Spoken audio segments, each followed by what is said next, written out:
Bismillahirrahmanirrahim. Assalamualaikum warahmatullahi wabarakatuh. Selamat berjumpa kembali teman-teman di channel Peternak Ayam Kampung. Jadi di video kali ini kita mau sharing lagi teman-teman mengenai kandang ya, mengenai kandang. Jadi untuk teman-teman semuanya yang baru mau memulai beternak ayam kampung, pikirkan dulu desain kandangnya seperti apa. Jangan sampai salah dalam membuat kandang, karena memang dalam pembuatan kandang itu ada dua tipe ya. Ada yang pertama itu tipe panggung, kemudian yang kedua itu semi umbaran teman-teman. Kalau semi umbaran seperti yang ada di video ini teman-teman. Nah, ini adalah kandang semi umbaran. Nah, jadi seperti itu. Kenapa semi umbaran? Karena mereka itu langsung letaknya di bawah teman-teman. Kandangnya seperti ini. Pejantan tangguh. Dulu kita ada Rembo, tapi Rembo sudah mati. Tapi kita nggak tahu ya, apakah menjadi ikon sekarang itu ayam yang ini atau yang lain, belum tahu. Kita lihat aja nanti teman-teman. Kita mau mengembangkan juga kandang. Kita sedikit demi sedikit, kita berlahan memperbanyak lagi isi kandang. Nah, ini indukan yang mulai mau bertelur. Nah, kita bahas dulu kandang, baru kita bahas yang lain, karena memang banyak juga pertanyaan-pertanyaan dari teman-teman kita mengenai ayam kampung ini. Mudah-mudahan saya bisa menjawabnya dan bisa membantu teman-teman semuanya. Oke, mantap. Nah, jadi kandang semi umbaran seperti ini, beda halnya dengan kandang panggung teman-teman. Kalau kandang panggung, ya seperti ini contohnya kandang panggung. Kandang yang memang di atas dan mereka tidak langsung los ke bawah. Nah, tidak langsung los ke tanah teman-teman. Ini disebut dengan kandang panggung. Ya, sebenarnya efektifnya dari kandang panggung ini adalah kita itu tidak repot dalam pembersihan kandang, karena kotoran mereka, ayam berkokok lagi, dia ribut dia. Nah, karena keuntungan kandang panggung seperti ini, kita tidak repot pembersihan kotoran di bawahnya. Itu bisa kita lakukan dengan cara per minggu kah, atau per 3 hari, atau terserah teman-teman mau melakukannya seperti apa.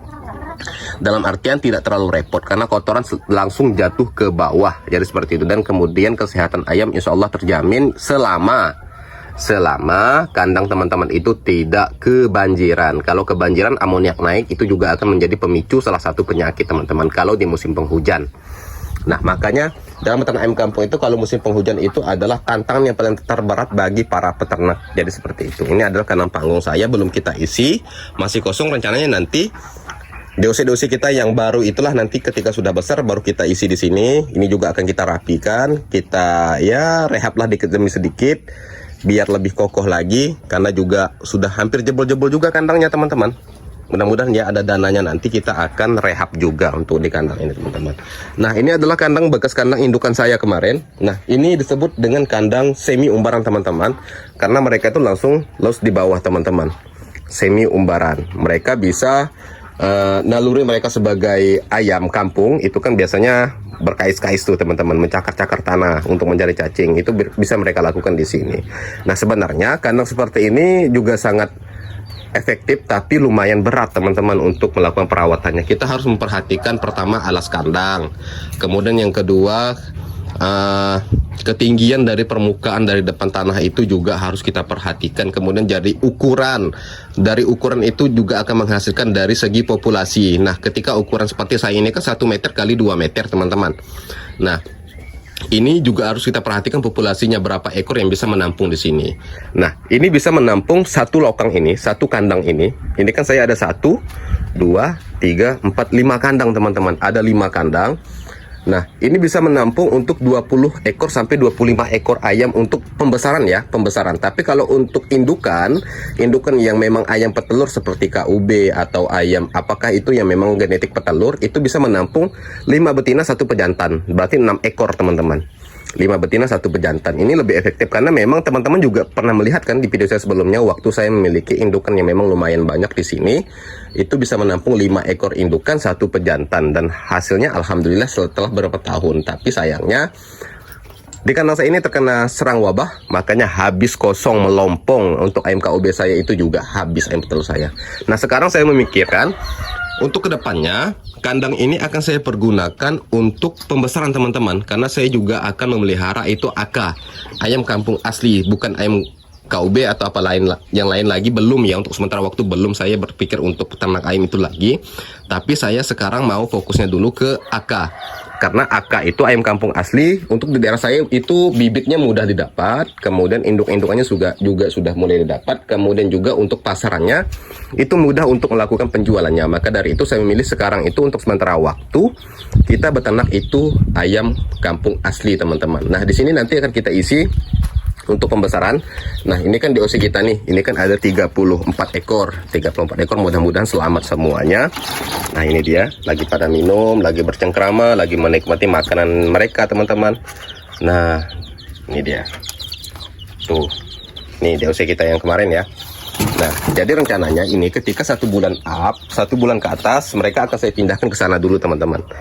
Nah, 1 bulan up itu kita pindahkan ke sini sampai dia usia 2 bulan atau 2 bulan setengah, baru kita umbar ke sini, teman-teman. Dalam artian 34 ekor itu masih dapat 2 kandang ini ya, untuk melakukan pembesaran sampai bobot 1 kilo ke atas. Jadi seperti itu. Nah, kandang ini nantinya akan saya pergunakan untuk pembesaran. Jadi ingat ya, kandang ini ukurannya 1 meter kali 2 meter per 1 kandangnya, teman-teman. Untuk tingginya dari bawah sampai ke atas itu hanya 2 meter 30-an, teman-teman. Enggak sampai 2 meter setengah, hanya 2 meter 30-an aja. Enggak terlalu tinggi. Nah, jadi seperti ini. Ini mampu menampung ini. Jadi sebenarnya ya, dalam teman-teman membuat kandang itu, buatlah kandang yang memang multifungsi. Ketika indukannya itu sudah habis seperti saya, mengalami hal seperti saya, jadi kita bisa gunakan untuk pembesaran. Nah, jadi seperti itu. Nah, sekarang kan lebih aman nih. Ini alas kandangnya belum kita ganti. Nah, kemudian juga untuk kandang yang seperti ini, harus yang teman-teman perhatikan itu adalah sirkulasi udara, juga harus teman-teman perhatikan. Jangan sampai sirkulasi udara itu ketika malam hari itu kan dingin. Nah, itu juga akan berefek kepada ayam-ayam kita. Makanya dari itu, sirkulasi udara juga harus kita perhatikan, jangan terlalu loss seperti ini. Ini sebenarnya ada penutupnya di belakang, teman-teman. Nah, cuma sudah rusak juga, sudah jebol. Nanti mau kita ganti juga sebagai penutup di belakang, kemudian di samping sebelah sana mau kita tutup. Jadi, udara dari belakang itu nggak masuk ke depan. Biarkan dari depan sini saja yang terbuka. Nanti di sini juga akan kita kasih lampu sebagai penerangan. Mudah-mudahan untuk kedepannya itu kandang-kandang kita ini bisa cepat terisi full. Dan bisa kita lihat lagi keseruan di kandang peternak gokil, teman-teman. Nah, jadi seperti itu. Mohon doanya saja dari teman-teman semuanya. Kemudian permukaan tanah yang ada di dalam kandang itu diusahakan, kita buka dulu ya. Nah, diusahakan itu lebih tinggi dibandingkan tanah yang ada di luar, teman-teman. Mengingat kenapa? Alasannya itu kenapa harus lebih tinggi di dalam, karena memang ketika musim hujan datang, apalagi airnya menampung itu tidak menggenang di dalam kandang sini dan tidak berisiko kepada ayam kita. Jadi seperti itu. Biarkan aja di luarnya saja yang agak basah, nggak masalah, tapi jangan sampai di dalamnya yang basah, teman-teman. Jadi seperti itu. Makanya diusahakan untuk alas kandang itu diusahakan lebih tinggi. Teman-teman bisa tambahkan tanah dulu di atasnya biar lebih tinggi dulu dari permukaan yang ada di luar sini. Nah, di dalam tambah tanah dulu, kasih kapur dolomit, kasih sekam padi kah, atau dikasih dengan sisa serbuk gergaji kah. Tapi usahakan serbuk gergaji itu yang memang masih kasar ya, bukan serbuk gergaji yang halus seperti tanah itu, teman-teman. Nah, kalau bisa yang kasar, serbuk gergaji, serutan apa itu ya? Ya, pokoknya serutan kayu lah, yang memang masih kasar dan empuk lah di dalam, jadi seperti itu. Itu menghindari juga kepadatan dalam tanah ini dan juga memudahkan ayam untuk mengais-ngais di dalam, teman-teman. Jadi seperti itu ya. Nah, kemudian melakukan penyemprotan. Kalau kandang seperti ini, penyemprotan itu agar kandangnya itu tetap kering seperti AM4 ataupun antisep itu juga bisa dilakukan. Bisa seminggu sekali atau 2 minggu sekali, terserah teman-teman. Kemudian juga yang ketiga itu melakukan pengasapan di kandang, itu juga sangat penting, teman-teman. Karena pengasapan itu saya pikir lebih efektif karena itulah yang digunakan, metode yang digunakan orang-orang tua dulu dalam perawatan ayam, baik pohon kayu ataupun kandang ataupun ayam ya. Nah, kemudian sapi misalnya seperti itu kan, mereka kan selalu melakukan pengasapan untuk menghindarkan hama-hama seperti itu. Maka dari itu pengasapan juga perlu, saya pikir. Nah, jadi seperti itu ya. Jadi dalam pembuatan kandang perhatikan hal-hal yang seperti itu, teman-teman. Teman-teman juga harus pilih juga apakah mau kandang tanggung seperti ini atau mau kandang semi umbar seperti ini.